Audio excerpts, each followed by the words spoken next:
আজকের কথাগুলো ডানা থাকা পাখি উড়তে না পারার মতো। ছোট ছিলাম, ভালো ছিলাম, ঘুরতামই না কত। আম চুরি করতাম, জাম চুরি করতাম, করতাম না মাথা নত। ব্যাট ছিল না, বল ছিল না, ছিল কাঠের গুড়ি। তখন গেম খেলার মতো মোবাইল ছিল না, আকাশে উড়াইতাম ঘুড়ি। সুতা ছিল, লাঠি ছিল, ছিল না হাতে নাটাই।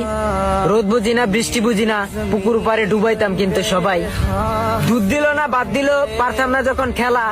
একজনেরটা দেখে আরেকজন কান্না করতো যখন আসতো বৈশাখ মেলা। দল নিয়ে কারাকারি, পাড়ায় পাড়ায় মারামারি, চোখে পানি আইসা পড়তো ঘুষি আর কিলে। যতই মারামারি করি না কেন, আবার সবাই যাইতাম মিলে। সকাল বুঝি না, বিকেল বুঝি না, যাইতাম খেলার মাঠে। সপ্তাহে একদিন বাজার করার জন্য যাইতাম বাবার সাথে হাটে। এইটা মজা লাগে না, ওইটা মজা লাগে না, খাইতাম ডালদা ভাত। সকালে না খাইলে বিকালে মায় বাড়ি দিত ফাত ফাত। বাবাই না দিলে, মায় না দিলে, দিত দাদির টাকা। স্বপ্নে দেখতাম একদিন ঘুরতে যামু রাজধানী ঢাকা। পুঁইশাক হইতো, করলা হইতো, চালে হইতো কদু।